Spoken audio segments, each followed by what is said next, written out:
have along the way a spiritual awakening, psychological major changes, major behavioral changes, maybe even occupational and social changes, and they move into health. As you know, in medicine, health is not just the absence of disease, it's something more than that. It's value added, so to speak. And we speak of recovery in the same way, that it's really a different style of functioning. It's a different way to be with oneself and with others and to be in the world.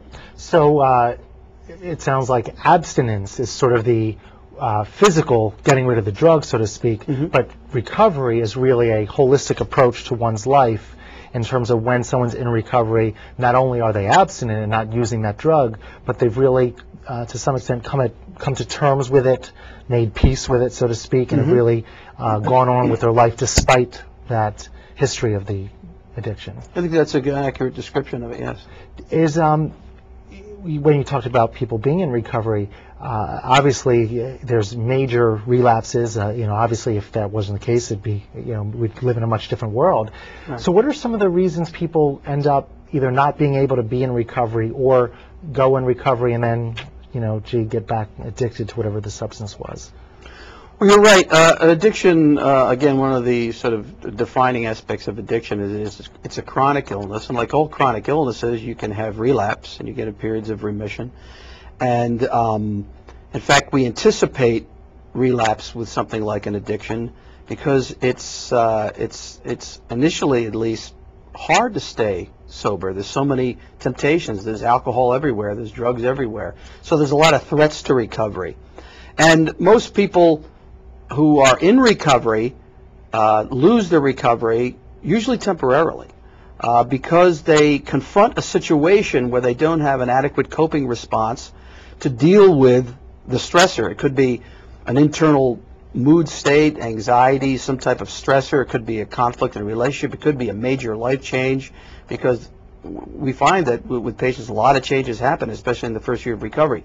If the person doesn't have either the skill or the beliefs or the coping mechanisms to successfully navigate that, they may get derailed and their recovery foundation could experience an upheaval, and next thing you know, they're blindsided and they're back to and activate old regressive behaviors, which could include drinking and drugging. I mean, as psychologists know, when people are stressed out, they often regress. They often go back to more, for want of a better word, primitive ways to deal with things, and old habits can come back during times of stress. So that can happen in the disease of addiction. The person reverts back to behaviors which are now considered inappropriate or now considered something that is not a part of their repertoire, and we would call that a lapse. We would call that relapse if it continues. So it sounds like a key is to not only prevent someone from using the drug or substance, but really the key is going to be giving coping skills to deal with stressors, things that may bring out that underlying addiction again.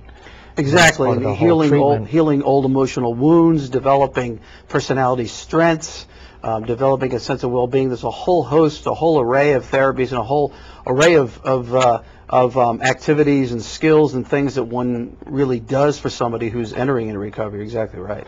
Great. And if you're just joining us, we're talking tonight with Dr. David O'Connell, a local psychologist who works at the Caron Foundation, has written several books and articles on addiction, and along with co-author Dr. Deborah Bavino, has a new book coming out called Managing Your Recovery from Addiction, a guide for executives, senior managers, and other professionals. And we're talking about addiction, recovery, and some of these barriers and some of the issues. And if you have any questions or comments, please feel free to call at 610-378-0426. Now, in your book, it's about executives, senior managers, other professionals. Why is there a need, and I mentioned this before, why is there a need to have a book about this topic? Why do you have to have a specific sort of population there? What does this sort of population, executives, managers, professionals, why do they have specific needs? People in the professions, for example, are often called pedestal professionals. They might include doctors, attorneys, accountants, scientists, and I've had people from all different types of occupations in a group that I've run at Caron and also in my own practice, seem to have unique types of stressors. People in the business community. I've had a lot of patients from Wall Street, patients from all aspects of business life, entrepreneurs. They have certain behaviors and personality characteristics and unique stressors that that I think increases their chances for getting sober if they're addressed in the treatment process. Somebody who, for example, is running a corporation has a lot different types of stressors and things they deal with on a daily basis than somebody who is a worker in that corporation.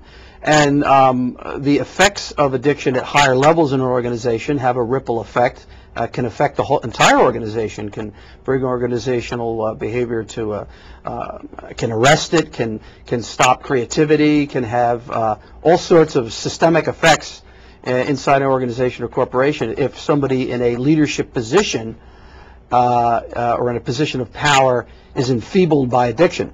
So that group, because they have unique needs, they have unique types of stressors, they're in a unique position of power, and because they often don't want to come to treatment because they feel they may have a lot to lose by being exposed, because they often live life in a fishbowl anyway, and if they have a health problem, a lot of people find out about it. The more they're in the public eye, the more their lives are known. This extends to politicians, for example, or people in the entertainment business.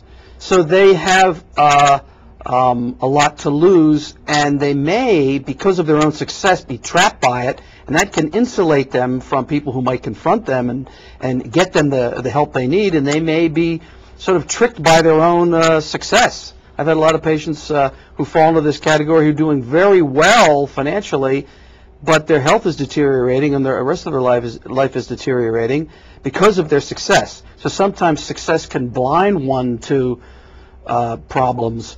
And because if you throw all these dynamics together and all these elements together, addressing that dimension in treatment, because in many ways these individuals are like any other addict or alcoholic. There's some common ground. There's also some unique situations, just as there are gender differences. Addiction and alcoholism are expressed differently with males and females, and alcoholism and addiction in young people, adolescents and young adults, it can find a different type of expression than somebody in middle age. And a good therapist and a good treatment program recognizes the difference even in the midst of the similarities and does something about it. I think Karen's taken the lead in that sense. And some of the other programs that you had mentioned before, a program in Ireland I'm associated with and also one in London, who have executive programs, say that we need a special track, we need a special angle.